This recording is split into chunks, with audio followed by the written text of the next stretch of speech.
Cuando nos disponemos, Señor, a considerar tu palabra en esta mañana, rogamos que nos bendiga usted, Señor, por medio de ella, que esa palabra suya sea como ella dice, útil, viva, poderosa, eficaz, para ayudarnos en nuestra necesidad, en nuestro momento,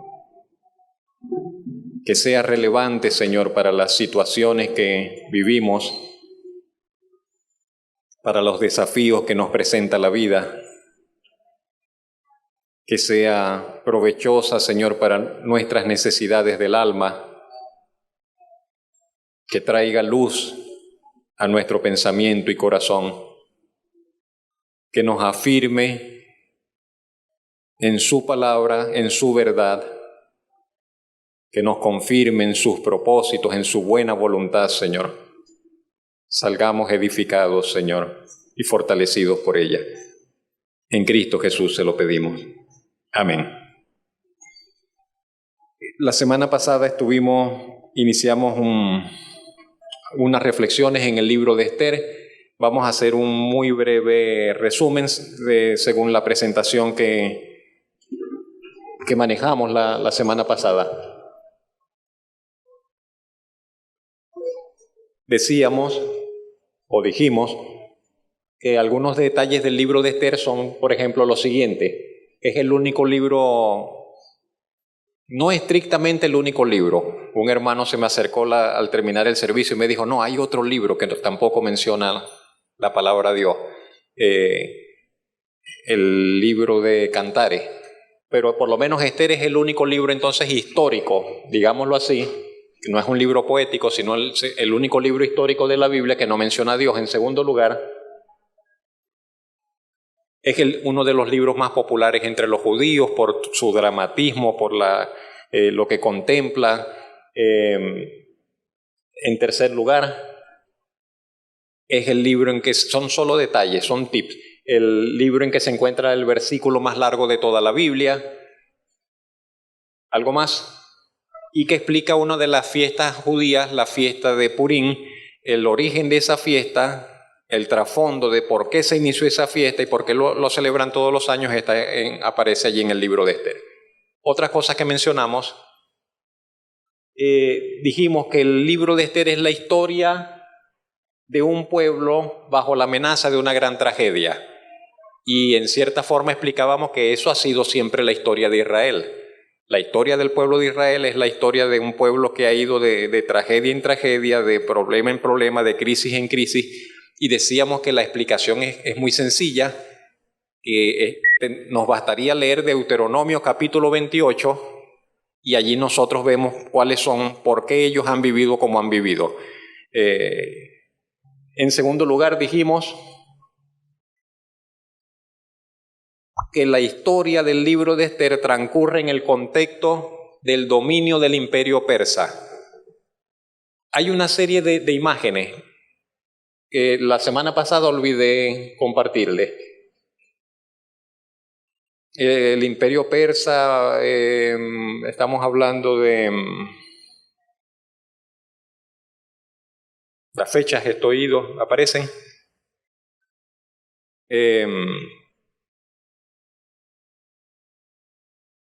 Siglo VI antes de Cristo y más o menos unos 300 años antes de Cristo. Ese es el contexto donde el imperio persa estuvo en la palestra mundial. Dominó todo el mundo conocido prácticamente. La Biblia dice desde la India hasta Etiopía, y nosotros revisamos una lista de todos los países, una veintena de países en la actualidad, o sea, unos 5 millones de kilómetros cuadrados, un imperio, el primer gran imperio que conoció el mundo antiguo. Entonces, algunas de las imágenes, volviendo a la presentación, esos son descubrimientos arqueológicos que han sobrevivido desde aquellos siglos hasta el día de hoy y que estaban presentes en el imperio persa. Esculturas muy buenas sobre rocas, sobre mármol. Fue un imperio que manejó demasiados recursos. Y sin embargo, en él, como en los otros imperios subsiguientes, se cumpliría lo que dijo la palabra de Dios, que también lo mencionamos, que toda la gloria, toda la grandeza del hombre es como la flor del campo.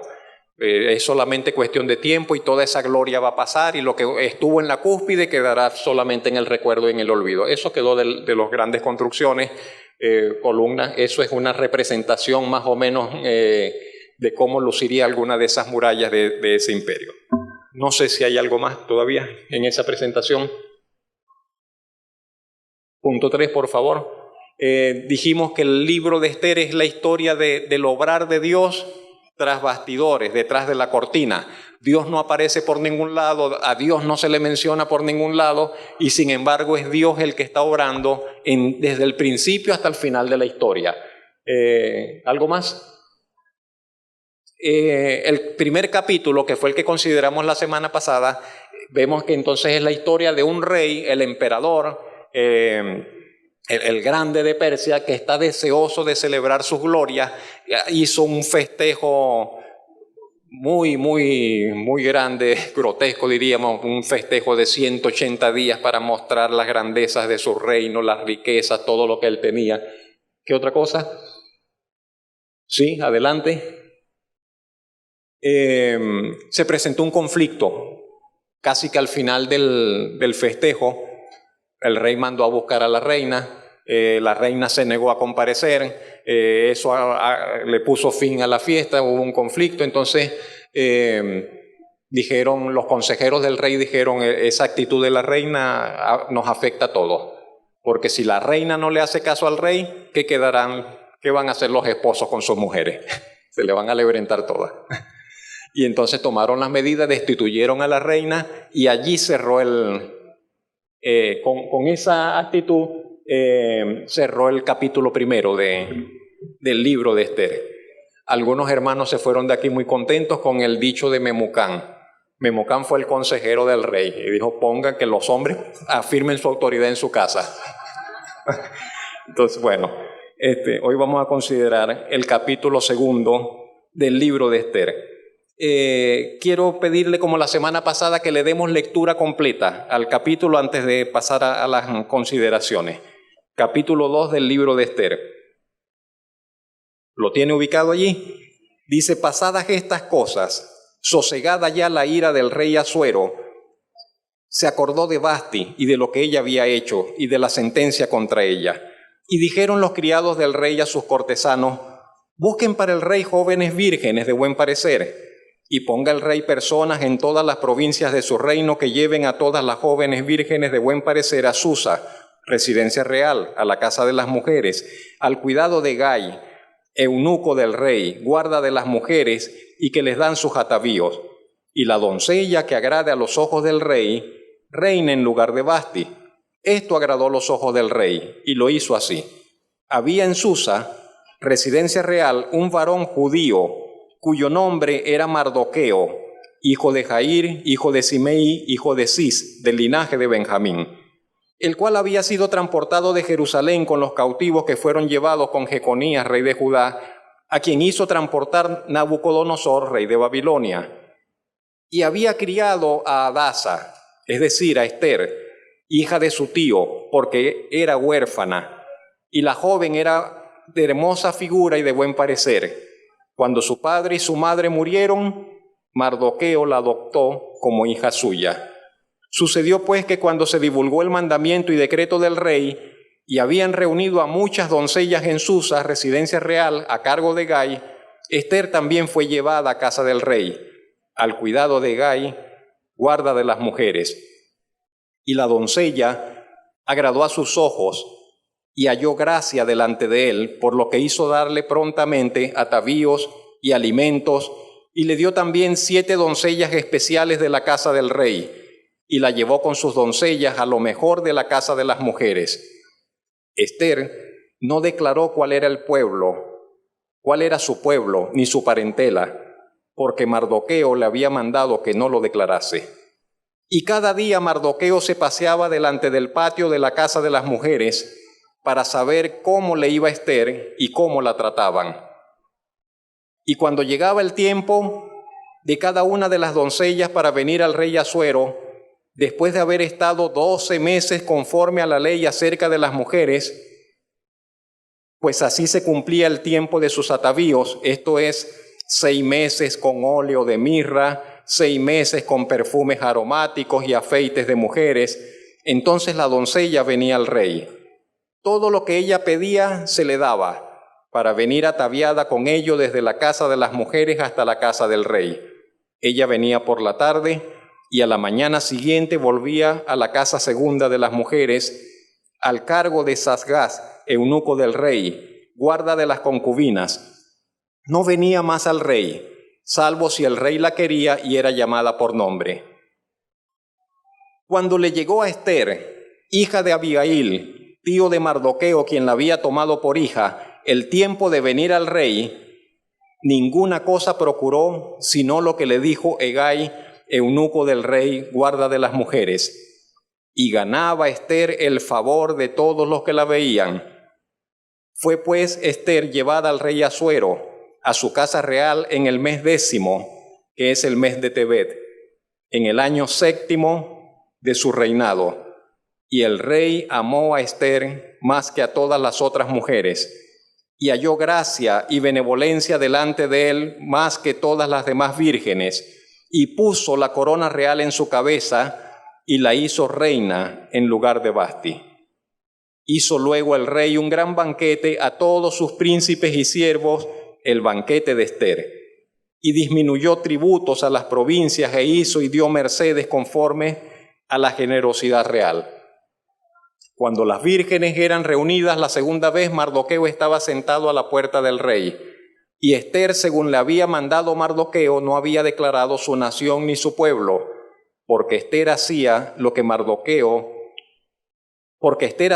decía Mardoqueo, como cuando él la educaba.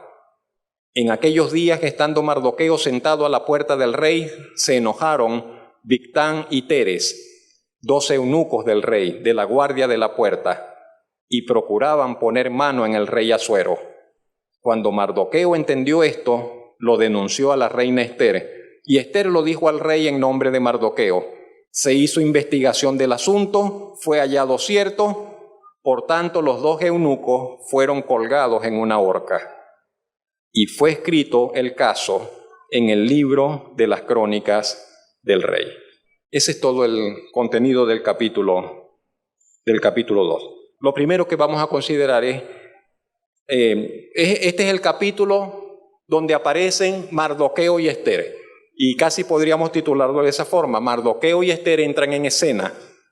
Y lo primero que vamos a considerar, que le invito a considerar, es el hecho de que la vida de Mardoqueo y la vida de Ester eran vidas difíciles. Sus complicadas y difíciles vidas. Hasta el momento cuando ellos se manifiestan, las vidas de ellos habían sido unas vidas bastante complicadas, bastante sufridas. Estuvieron signadas por eventos de carácter triste y doloroso, hasta el momento en que se revela el propósito de Dios para ellos. Mardoqueo era, como leímos, Mardoqueo, por cierto, era descendiente del linaje real. Mardoqueo venía siendo descendiente del rey Saúl, el primer rey de Israel. El hijo de Saúl, el hijo del hijo de Saúl, etc. Una línea tal llegaba hasta Mardoqueo. Mardoqueo era descendiente del rey Saúl, del primer rey de Israel. Y posiblemente, siendo Mardoqueo niño, todavía niño adolescente, fue llevado preso, fue llevado cautivo, fue llevado como prisionero cuando Nabucodonosor, rey de Babilonia, invadió Jerusalén, destruyó el templo y se llevó a los judíos cautivos. Entonces Mardoqueo cayó en esa conquista. Fue llevado cautivo por Nabucodonosor, rey de Babilonia. Ester, por su parte, era muy joven. Ester nació en los tiempos del exilio. Ester nació en esclavitud en una nación extranjera. Y estando allí afuera, lejos de su tierra, de la tierra de sus padres, entonces le tocó quedar huérfana. Murió su mamá, murió su papá, quedó sin nadie en la vida. Y estando en esa condición, Mardoqueo, ya adulto, primo de ella, Mardoqueo decide encargarse de Ester y la adopta como hija. Se encarga de educarla, se encarga de criarla, se encarga de cuidarla, se encarga de formarla. Dicho sea de paso, y valga como primera reflexión, sabe que es digno pienso que es digno de elogio, que es digno de admiración, ese hecho de que alguien decida levantar un hijo o tomar por hijo a alguien que no es de su sangre. Me parece algo tan digno, tan loable, tan maravilloso, que de todas las responsabilidades que alguien pueda tomar o asumir en la vida, creo que pocas responsabilidades se pueden comparar a esta de asumir el tomar, el adoptar, el levantar como hijo a aquel que quedó sin padres en este mundo. Creo que muy pocas cosas podrán compararse en importancia, en trascendencia, en influencia a esto. Y no necesitamos, quizás, y todos quizás podríamos hacerlo, y no necesitamos ser sin hijo y decir, no tengo hijo, voy a adoptar. No, aunque tuviésemos, podríamos hacerlo. Solo digo que está allí, pues, o sea, que está latente esa necesidad y esa posibilidad a la cual pocas personas quizás tienen el valor de tomar. Tarea, repito, loable, meritoria, digna de admiración, digna de respeto y aún de imitación. En la vida de Mardoqueo y Esther vamos a considerar nuevamente un hecho que nos lo presenta la palabra de Dios de diversas maneras. Aunque nosotros no podamos entender las razones de nuestras pérdidas, aunque nosotros no podamos entender las razones de nuestras tragedias, siendo creyentes, no siendo creyentes, aunque nosotros no podamos entender las razones de nuestras pérdidas, de nuestras tragedias, de nuestros sufrimientos, de las cosas que nos toca experimentar en la vida, tenemos que recordar y tenemos que saber que los propósitos de Dios siempre están presentes. Siempre, siempre, siempre los propósitos de Dios están presentes. Y aún en medio del dolor, aún en medio de los sinsentidos de la vida, los propósitos de Dios están presentes. Y por dolorosa que sea la situación que nos toca vivir, sin embargo, podemos cada uno de nosotros tomar la decisión de acercarnos a Dios. Y en ese acercamiento a Dios, cuando decidimos acercarnos a Dios a pesar del dolor, cuando decidimos acercarnos a Dios a pesar de que no entendemos, cuando decidimos acercarnos a Dios a pesar de que estamos sufriendo, Dios siempre nos mostrará un camino que resultará en bendición, a pesar de lo vivido, a pesar de lo que hemos padecido, según sus propósitos para con nuestra vida. Eso es lo que nos enseña la vida de Esther y Mardoqueo. Dice, pero ella quedó huérfana, se le murió la mamá, se le murió el papá, el otro fue llevado esclavo desde niño. ¿Qué cosa puede salir de eso? Y el propósito de Dios estaba allí, con Mardoqueo en su esclavitud, en su deportación, con Esther en su orfandad, con las circunstancias que ellos estaban viviendo, personalmente, como familia, como sociedad. El propósito de Dios estaba allí presente. Es lo primero que nos muestra la historia de Mardoqueo y Esther. Los propósitos de Dios lo abarcan todo. Los propósitos de Dios lo abarcan todo. En segundo lugar, y ya que estamos hablando de los propósitos de Dios, ¿sabe que los propósitos de Dios muchas veces aparecen como inesperados? Son como insospechados, es lo que le quiero decir, como inesperados, pero a la vez son la segunda línea que está allí. Los propósitos de Dios son tan particulares, porque si dijésemos, bueno, hay un propósito para todo el mundo. Y no es así. Hay un propósito particularizado para cada uno de los hijos de Dios sobre esta tierra. Hay un propósito tan específico que calza, pero solamente calza con nosotros. Hay un propósito de Dios particularizado para cada uno de los habitantes de este mundo. Hay un propósito de Dios en particular para con nosotros, que responde a nuestro vivir, que responde a nuestras circunstancias, que responde a nuestro carácter, que responde a nuestra historia de vida.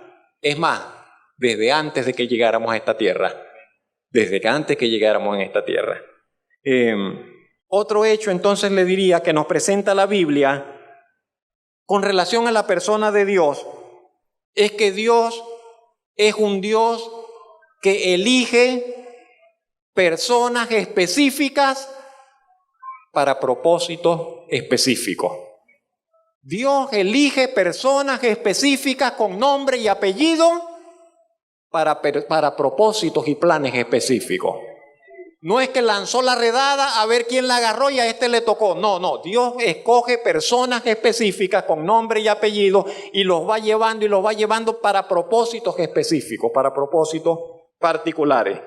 A lo largo de la Biblia, desde el mismo Génesis hasta el final de la Biblia, nosotros vemos que Dios está siempre escogiendo y llamando particularmente a los hombres para sus propósitos. Solo si está tomando nota se lo menciono, no lo vamos a leer. En Éxodo capítulo 31, versos 1 al 5, están en la tarea del tabernáculo, de la construcción, todo eso, de los preparativos para el santuario de Dios. Y Dios le dice a Moisés, allá está un hombre, vas a hablar con él. Se llama Bezaleel. A ese hombre yo lo he llenado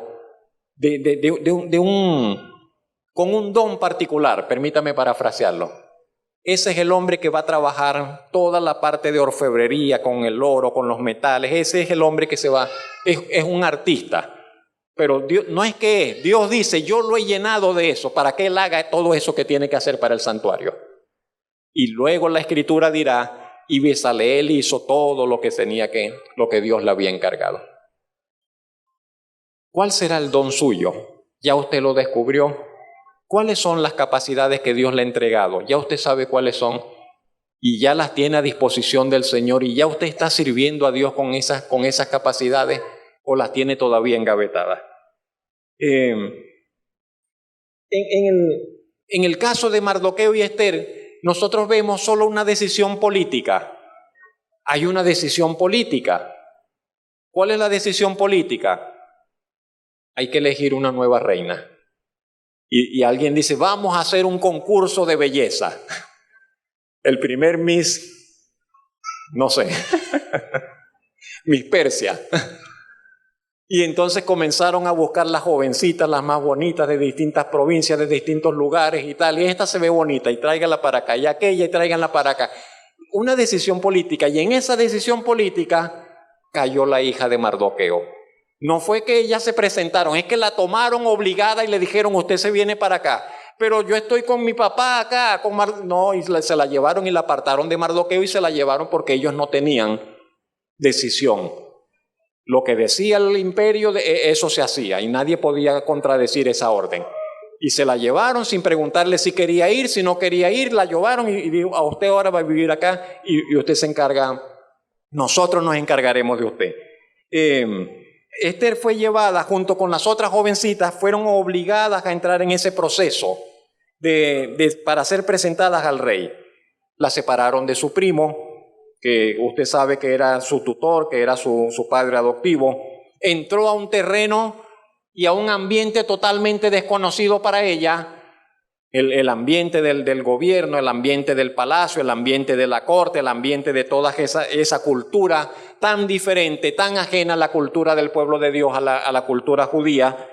Y esta experiencia de Esther, de ser llevada, de ser apartada de Mardoqueo, de ser apartada de su entorno, de ser apartada de su ambiente, de su cultura, nos muestra otro principio espiritual. En el proceso de nuestra preparación, y para que podamos responder al propósito de Dios, Dios también tendrá que separarnos. Tenemos que ser separados de muchas de nuestras comodidades entre comillas, porque no me refiero a comodidades materiales, me refiero a nuestros apegos. Tendremos que ser separados de aquellas cosas a las cuales quizás estamos habituados, aquellos apegos, aquellos afectos del corazón. Y si hemos de ser instrumentos en las manos del Señor, tenemos que ser de Él. No podemos ser de otro, tenemos que ser de Él. Y si de verdad vamos a servirle a Él, tenemos que ser de Él. Y nuestro corazón tiene que ser de Él.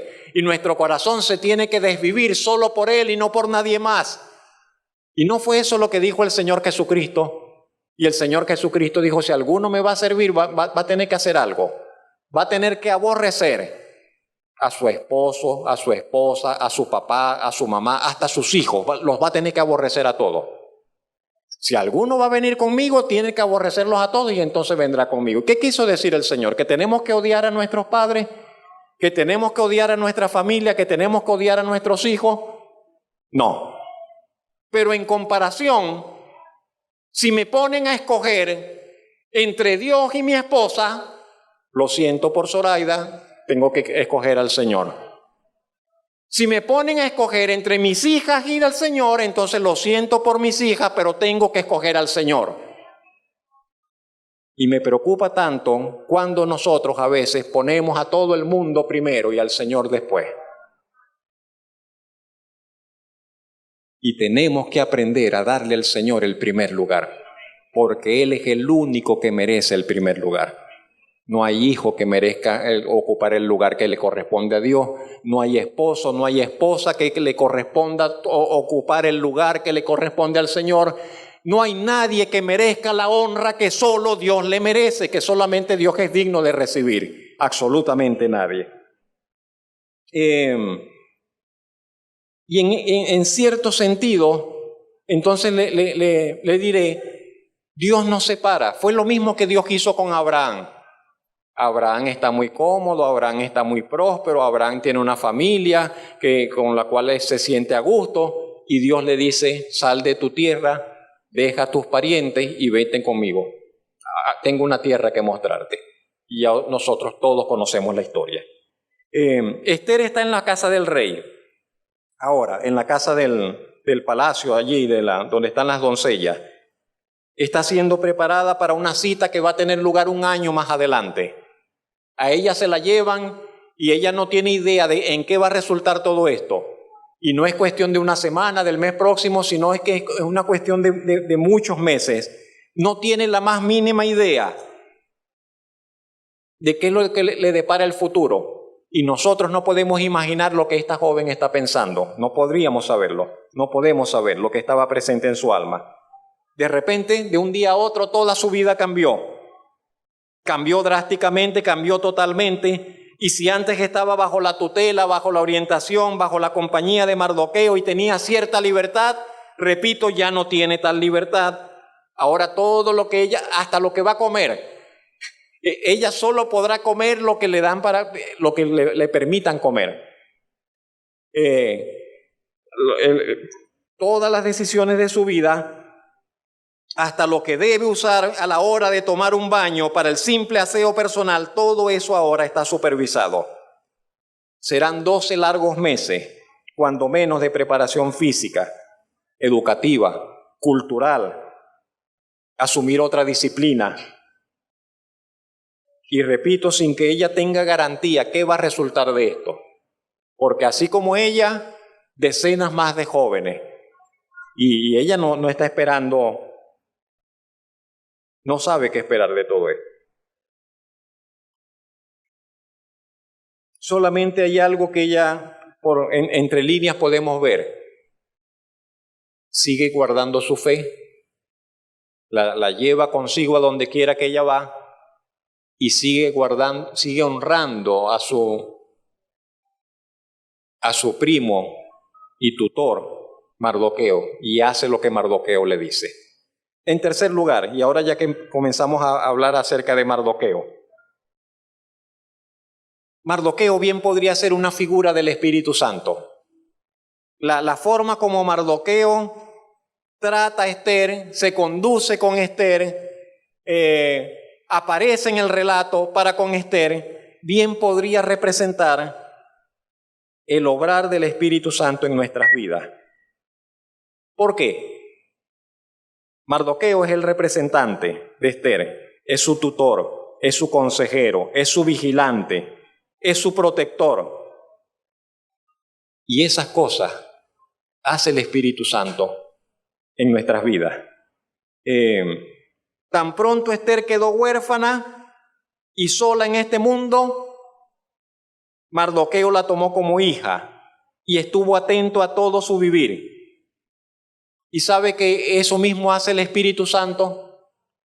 Cuando nosotros nos reconocemos huérfanos de Dios, cuando nosotros nos reconocemos sin Padre, ajenos de Dios, cuando llegamos a ese convencimiento, cuando una persona llega a ese convencimiento, por fin llega a ese convencimiento de entender de que está lejos de Dios, de que no tiene a nadie en esta vida, de que Dios está por allí, quién sabe dónde, y reconoce, necesito y deseo que Dios me adopte como uno de los suyos. Cuando una persona llega a ese reconocimiento de que su vida ha sido una orfandad completa, entonces el Espíritu Santo viene a obrar en el corazón. Entonces el Espíritu Santo obrará. Eso es lo que dice Efesios 2:12. Efesios 2:12 dice, estábamos ajenos, estábamos sin Dios y sin esperanza en este mundo. ¿Cómo vivía usted? Y la Biblia dice, ¿y cómo vivía yo? Dice, vivíamos sin Dios y sin esperanza. Y aunque el dicho popular menciona, nadie está sin Dios en este mundo, lo paradójico, lo cierto es, sin embargo, de que vivimos sin Dios, estamos huérfanos de Dios hasta el momento en que le conocemos por medio de la palabra del Evangelio. Dice, estábamos sin Dios y sin esperanza en este mundo. Y de allí que la necesidad de que se produzca un punto, un quiebre, un antes y un después.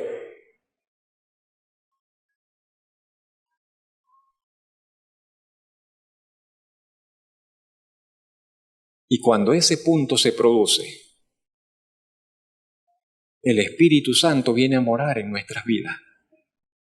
El Espíritu Santo viene a morar en nosotros. Y llega no para estar un tiempo, llega para quedarse, para morar permanentemente en nosotros. Nos adopta, somos adoptados como hijos de Dios, permanece con nosotros, nos brinda ese cobijo, por lo que uno de los nombres, según Romanos 8:15, para el Espíritu Santo es Espíritu de adopción. Así lo dice el apóstol Pablo, Romanos 8:15. El Espíritu Santo también se le llama Espíritu de adopción, porque por el hecho de que el Espíritu Santo viene a morar en nosotros, cuando eso sucede, somos adoptados verdaderamente como hijos de Dios. Venimos a ser adoptados como hijos de Dios. Mardoqueo había estado formando el carácter de Esther. Mardoqueo había estado formando el pensamiento de Esther desde que la tomó por hija. En Esther capítulo 2:20 lo leímos, dice que Mardoqueo la educaba. Mardoqueo educaba a Esther, nos dice Esther 2:20.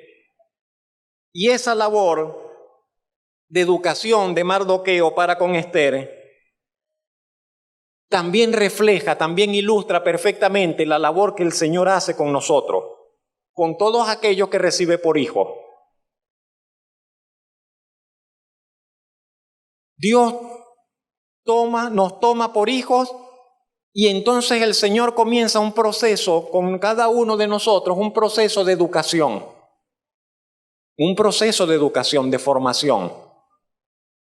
Ninguno de nosotros, usted lo sabe, llegamos formados, ninguno llegamos aprendidos, ninguno llegamos con un carácter santificado, ninguno llegamos con un pensamiento muy espiritual, todos llegamos, usted sabe cómo llegamos, usted sabe en qué condición llegamos.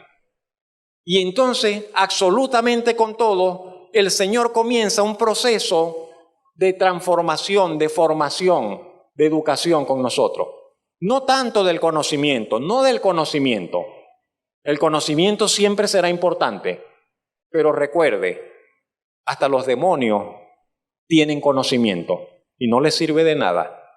O sea, pero la transformación que el Señor quiere obrar en nosotros es una transformación interior, de carácter. ¿Qué tipo de personas, en qué tipo de personas Dios nos quiere convertir? Dios nos quiere convertir. Y debemos siempre agradecer, hermanos, por esa obra del Espíritu Santo, persistente, no cuelga la toalla, no se rinde.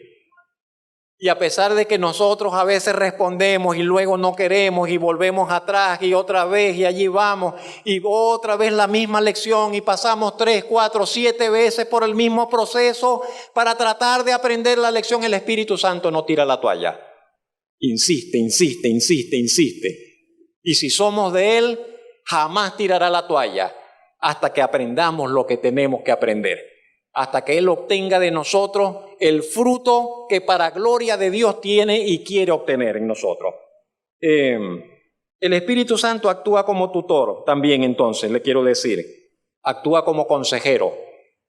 Nos recuerda la palabra del Señor. Pone un sentir, nos habla, nos aconseja, nos reprende, nos redarguye, nos anima, nos alienta. Eso hace. Y era lo que hacía Mardoqueo para con Esther. Y hay algo más que quiero que veamos, mis hermanos. Y tiene que ver con la actitud de Esther.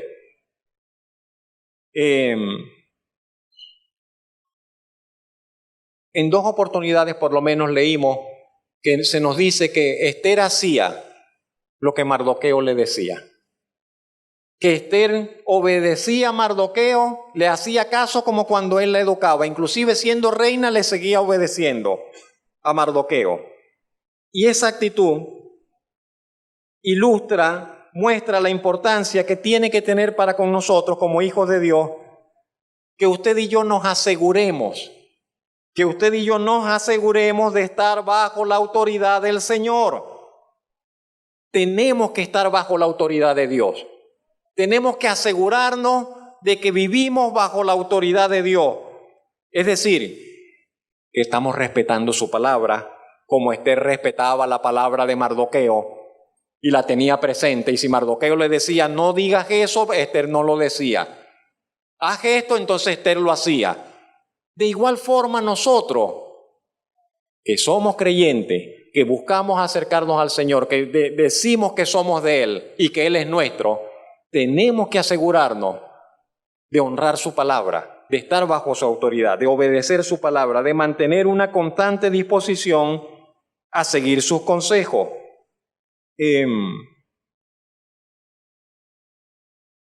Hay algo más. En el versículo 11 leímos que dice que Mardoqueo iba cada día. Ya Esther había sido reclutada, vamos a decirlo así. Y estaba ya en la preparación de todos esos meses. Y dice, y Mardoqueo iba cada día a la puerta del lugar donde estaban las mujeres para ver cómo estaba Esther y cómo le estaban tratando. Cómo le estaba yendo y cómo le estaban tratando. Mardoqueo no se conformaba con saber, bueno, ella estaba bien la semana pasada, debe estar bien. No, él iba cada día, se acercaba para ver cómo estaba Esther y cómo la estaban tratando. Y esto también nos recuerda el amor de Dios, que es un amor que se renueva cada día. El amor del Señor por sus hijos es un amor que se renueva de día en día. Dios cada día nos muestra nuevas misericordias, renovadas gracias, renovadas bondades, un renovado amor, renovadas bendiciones. En cuarto lugar, la realidad del favor divino. Creo que fue el miércoles en el tiempo de doctrina que hablamos un poco sobre el favor de Dios. ¿Sabe que eso que es una realidad? El favor de Dios es una realidad. El favor de Dios es una realidad. Hay personas sobre esta tierra que disfrutan del favor de Dios y hay personas que no disfrutan del favor de Dios sobre esta tierra. Hay personas a las cuales Dios favorece y hay personas a las cuales Dios no favorece. ¿Sí vamos? ¿Me sigue por dónde vamos? ¿Lo digo yo? No, no lo digo yo, lo dice la Biblia. Lo enseña la Biblia categóricamente de que esto es así. Que hay personas que disfrutan del favor de Dios. Y Esther, en el caso de Esther, en el relato de Esther, entonces sale a resaltar este hecho de que en medio de todo ese proceso de decenas de jóvenes, todas bellas quizás, todas hermosas, todas preparadas, todas vírgenes, todas muy educadas, todas muy bien vestidas, el Señor Dios Todopoderoso, tras bastidores, favoreció a Esther para que ella fuese la escogida del rey. Es lo que vemos en ese relato, ¿ves? No se nos dice cuántas jóvenes fueron presentadas. No sabemos cuánto duró el proceso. ¿Sabe? El proceso en teoría debió haber durado 1 año, pero no duró 1 año. El conflicto con la reina Vasti del capítulo 1 se produjo en el año 3º o 4º del reinado, allí entre el 3º y el 4º. Y Esther fue coronada reina en el año 7º. Hay un lapso de 4, 5, 6, de por lo menos 3 años entre la destitución de la reina y la coronación de la nueva reina. Y si cada joven que llegaba a la provincia tenía que pasar por un proceso de preparación de 1 año, y cuántas jóvenes fueron y cuántas iniciaron y después se iban presentando de una en una. Ese proceso fue más largo de lo que aparentemente a primera vista parecería, ¿no?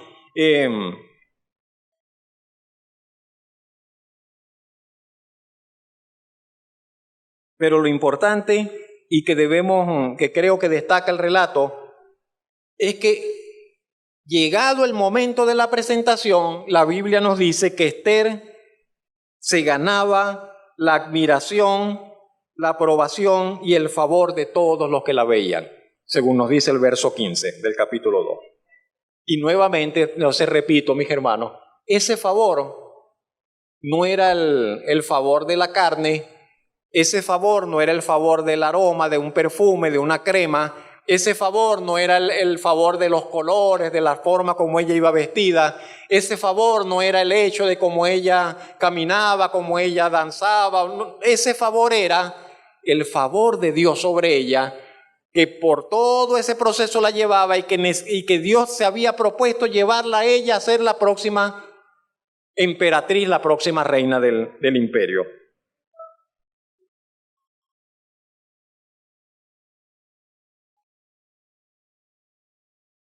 Y sabe que la Biblia nos presenta entonces, le digo siempre, ese favor divino como una buena influencia.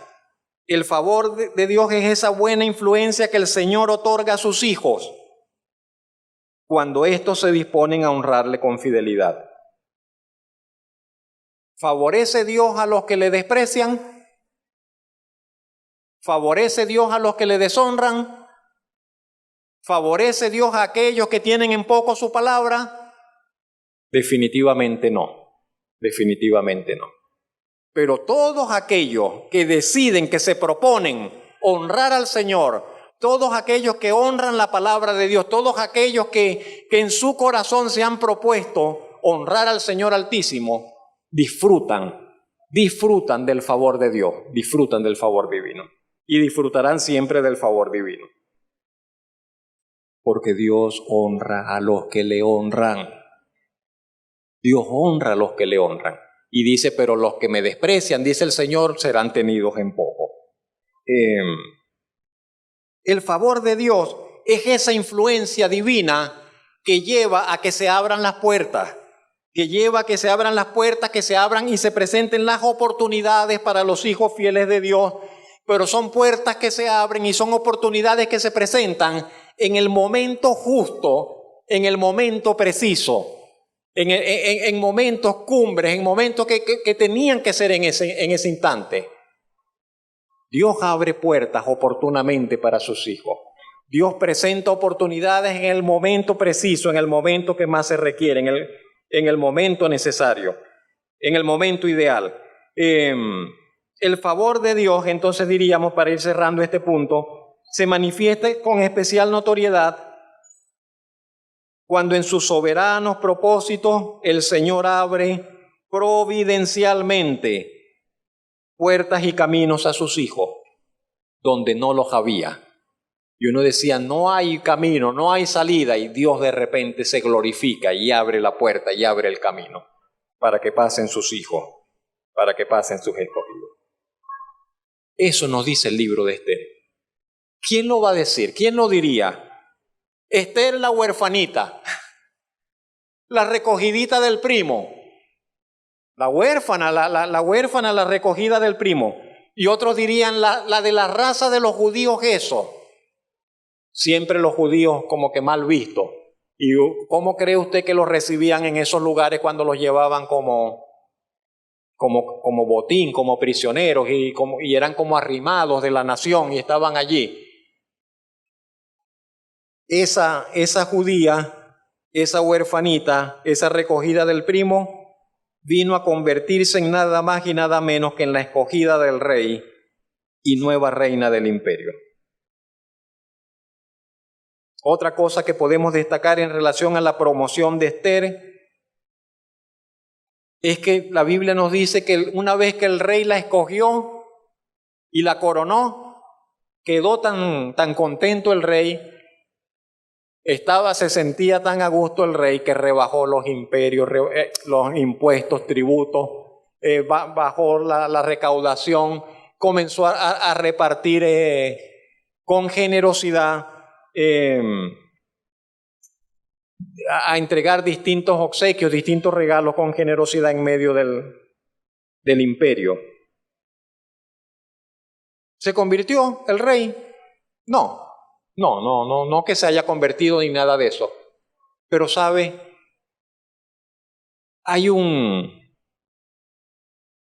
cuando Dios honra, cuando Dios promueve a sus hijos para una esfera de autoridad, para una esfera pública, para una esfera de influencia, cuando Dios pone sus instrumentos, cuando Dios pone sus escogidos y los lleva y los pone aquí, aunque todo el entorno no es cristiano, la influencia de ese hombre, de esa mujer que Dios colocó allí, afecta a todos los que están alrededor de él.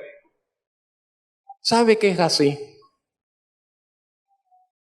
Esto es tan así que aún la gente que desprecia a Dios, aún los ateos, aún aquellos que no quieren saber nada ni del Señor, ni del Evangelio, ni de la Biblia, reciben y viven en medio de todos los beneficios que el cristianismo, que el Evangelio ha traído sobre esta tierra.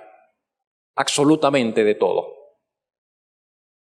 Porque si este mundo no disfrutase de la presencia de la palabra de Dios, de la presencia de la ley de Dios, de la presencia de la influencia del evangelio, de la influencia de la iglesia, este mundo sería un infierno.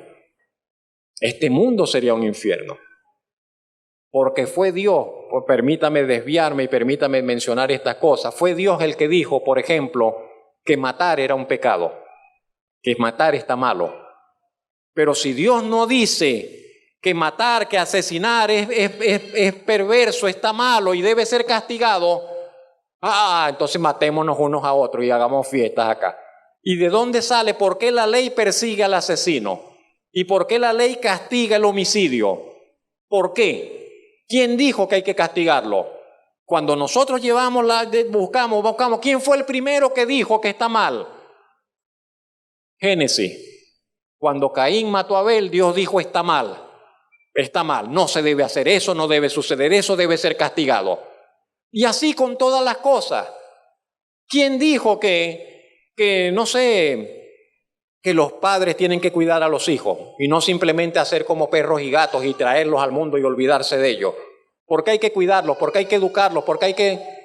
¿Quién dijo que hay que hacer eso? Y nuevamente buscamos la línea, ¿dónde comenzó esa costumbre de educar? Dios y sus mandatos, Dios y su palabra. Y así con cada aspecto bueno y positivo que disfruta la sociedad, cuando nosotros buscamos de dónde viene esa costumbre que favorece a los hombres, que hace bien a la familia, que hace bien, entonces encontraremos, viene de Dios, viene de la palabra de Dios.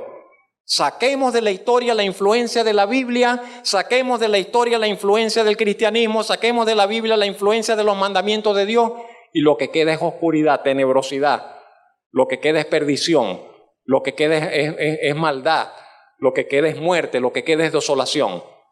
Entonces, este rey pagano, este rey, como todos los tiranos perversos, este rey al cual trataban como Dios, sin embargo, cuando Esther viene a estar cerca de él, entonces algo produce allí, por lo menos, si no permanentemente, temporalmente, con su influencia y su presencia allí. En quinto y último lugar,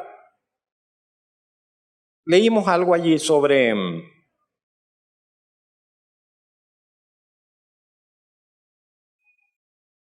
no sé si decirlo de forma...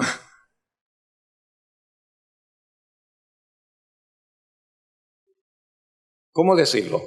Las mujeres bonitas no puedo decir que son peligrosas, pero son causa de muchas tentaciones para los hombres. ¿Y a quién iban a poner a cuidar todas esas mujeres bonitas? Entonces la Biblia dice, ahí leímos, habían unas personas que las tenían para eso y estaban castrados. Eran eunucos. Y tal vez nuevamente diría, pero esos serán cuentos de la Biblia. No, no son cuentos de la Biblia. Son cosas históricas. Son cosas históricas. ¿Sabe? La presencia de los eunucos en la vida humana es una cuestión también triste. Es algo de esas cosas que el pecado trajo sobre la humanidad. Los primeros casos registrados de personas que eran castradas en la antigüedad se dieron por lo menos los registros que tenemos son de la época de los sumerios, casi 2000 años antes de Cristo. Castraban pueblos enteros y de esa forma como que les quebraban la resistencia y los obligaban a que se sometieran.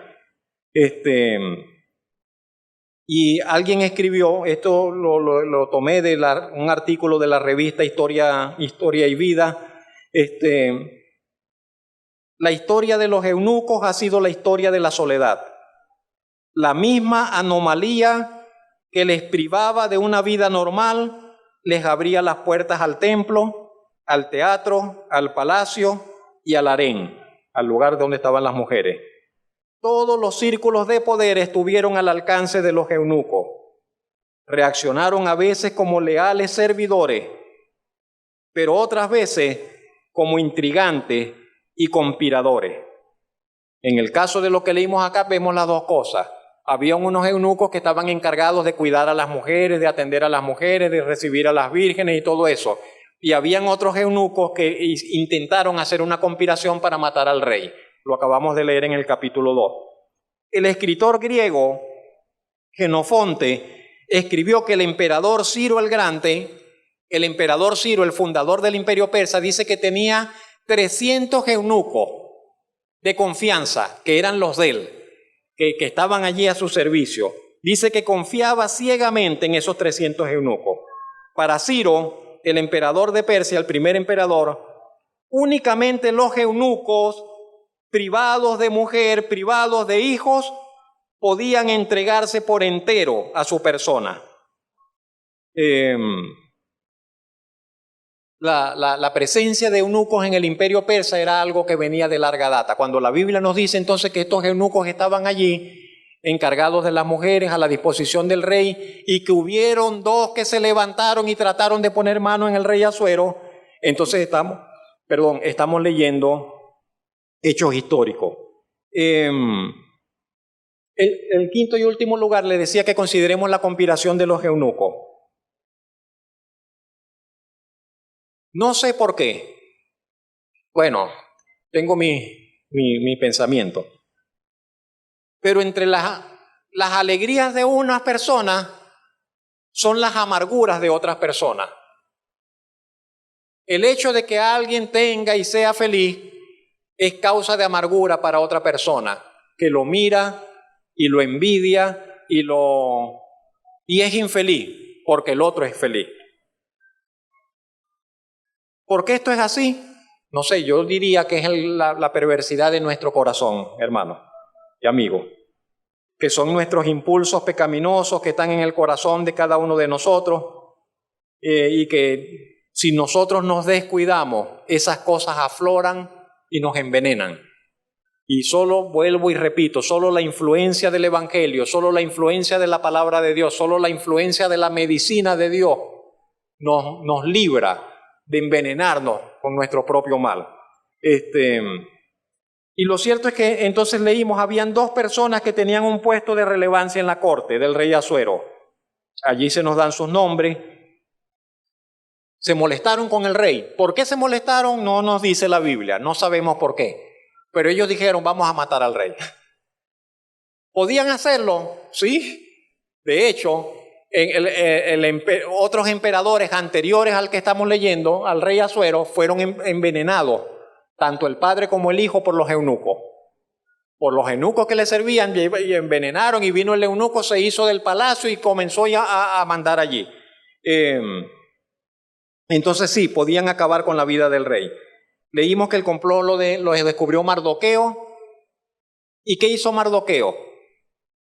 Lo denunció a Esther. Esther lo llevó al rey. Se investigó el asunto. No habían fusiles, no habían armas para fusilar. ¿Qué sabe? La horca. Ahorcaron a los dos conspiradores y ahí se acabó todo, y lo escribieron todo y lo registraron en el libro de las crónicas del rey. Y nuevamente aquí, con esto estamos terminando, vemos a Mardoqueo, juntamente Mardoqueo actuando con su protegida, con su hija adoptiva, ahora reina. Mardoqueo es el que descubre el complot. Mardoqueo es el que lo denuncia, pero lo denuncia a Esther y le dice a Esther, lleva la información al rey. Y Mardoqueo sigue en el anonimato. Mardoqueo sigue en el anonimato, tan anónimo como antes, pero sigue con la confianza y el oído y la voluntad de Esther. Él descubre las acciones, él descubre el complot, pero Esther tiene que denunciarlo. Lo que quiero que veamos en este momento, Mardoqueo descubre lo que está allí, pero a Esther le toca procesar la denuncia. A Esther le toca procesar la denuncia. Y yo digo, algo así pasa con nosotros, mis hermanos. Algo así sucede con nosotros. ¿En qué sentido? Mardoqueo, nadie sabe de él. La cara visible, la persona visible, ¿quién es? Esther. Y algo así pasa con nosotros, le digo. Dios es invisible. Dios no está visible ante los ojos del mundo. Dios no está visible. Dios permanece escondido. Dios permanece tras bambalinas. Dios saca a la luz lo oculto. Siempre sacará a la luz lo oculto. Pero ¿a quién le toca denunciarlo? ¿A quién le toca denunciarlo? A usted, a mí. Dios no hace denuncias. A nosotros nos toca denunciar el mal. Dios saca lo oculto, pero a nosotros nos toca denunciar el mal. Dios descubre la maldad y su mal proceder, pero a nosotros nos toca hacer las gestiones ante las instancias pertinentes. Ciertamente diría también, aunque nuestro Dios es el Todopoderoso, su palabra nos enseña y nos muestra que es necesario que usted y yo nos comprometamos con la causa de la justicia en esta tierra. Tenemos que vivir comprometidos con la causa de la justicia en esta tierra. Y tenemos que hacer cuanto esté a nuestro alcance para que la causa de la justicia en esta tierra triunfe en nuestros entornos inmediatos.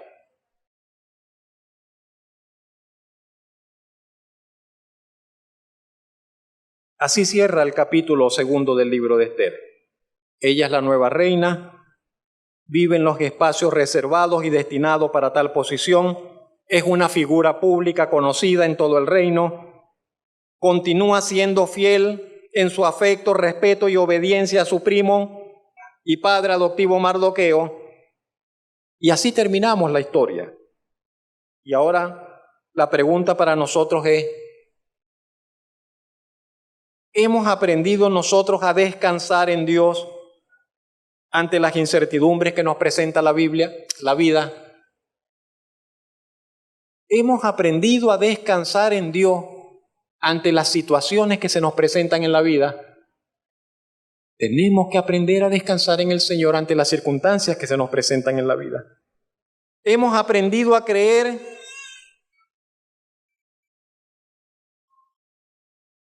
que hasta nuestros sufrimientos tienen un papel y un lugar que ocupar. Nadie le podrá decir que es sabroso sufrir. Nadie podrá decirle que es bueno sufrir. No es sabroso, no es agradable, no es... Pero,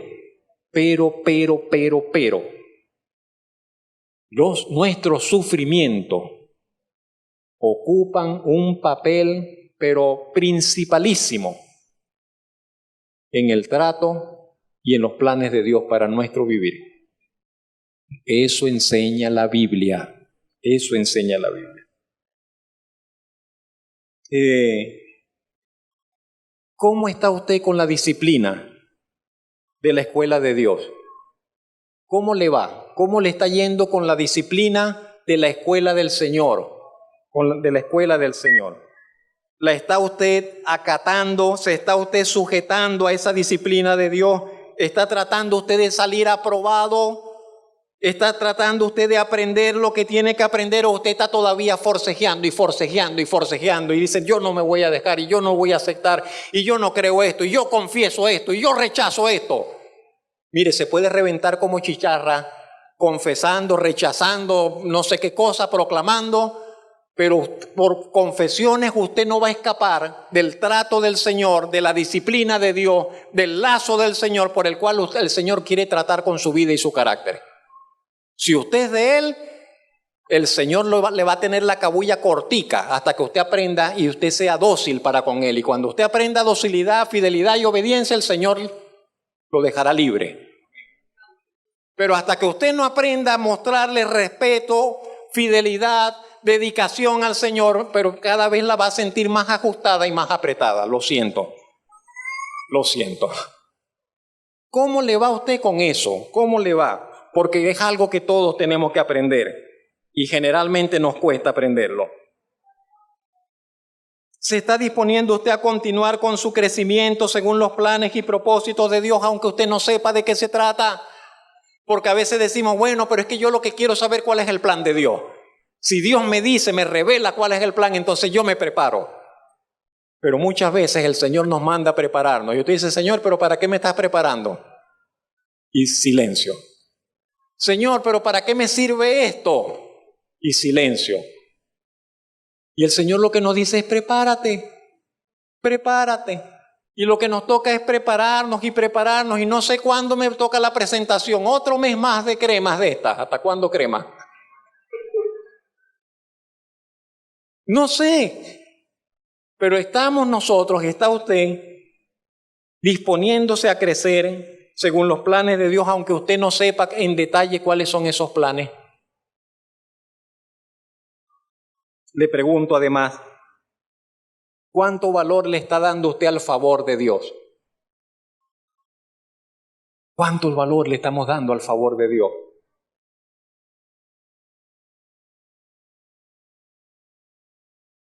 Es mejor contar con el favor de Dios que con el visto bueno del hombre.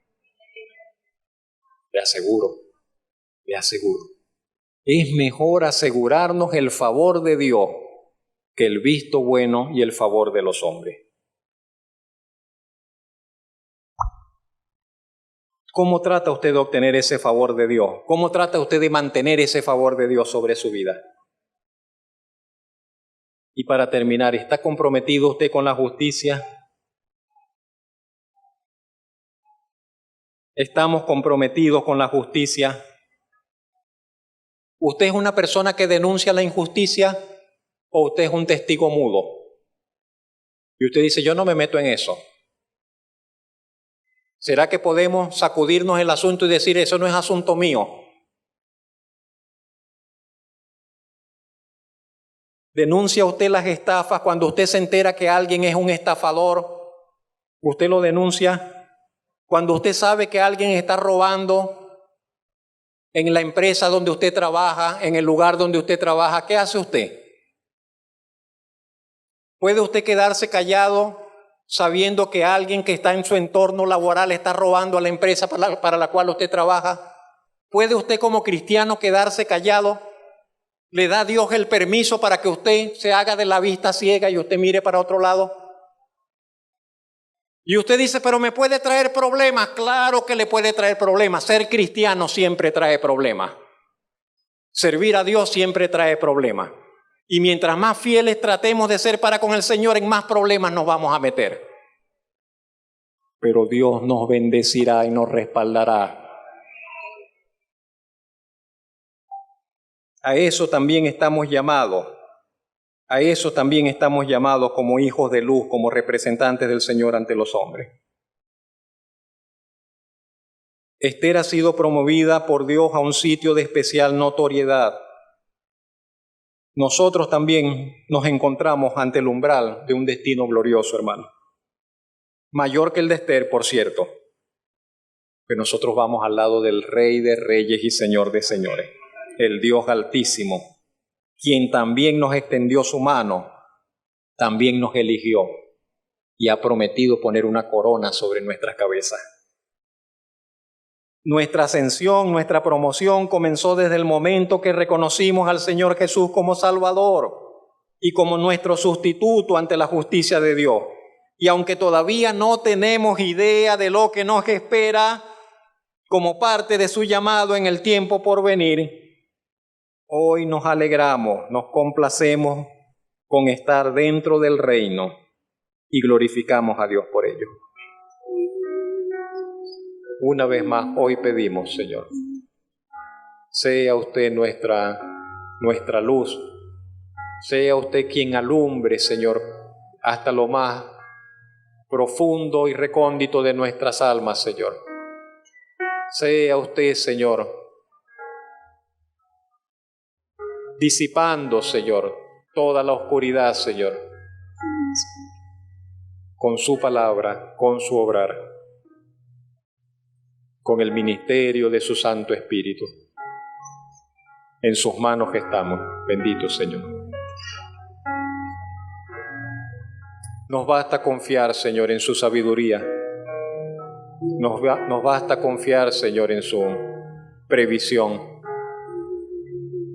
en su propósito. Nos ha envuelto, Señor, desde la eternidad, como dice su palabra. En Cristo Jesús le damos gracias. Amén y amén. Y esperaré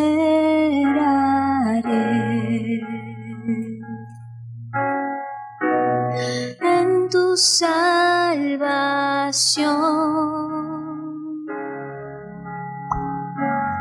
Te obedeceré en mi corazón.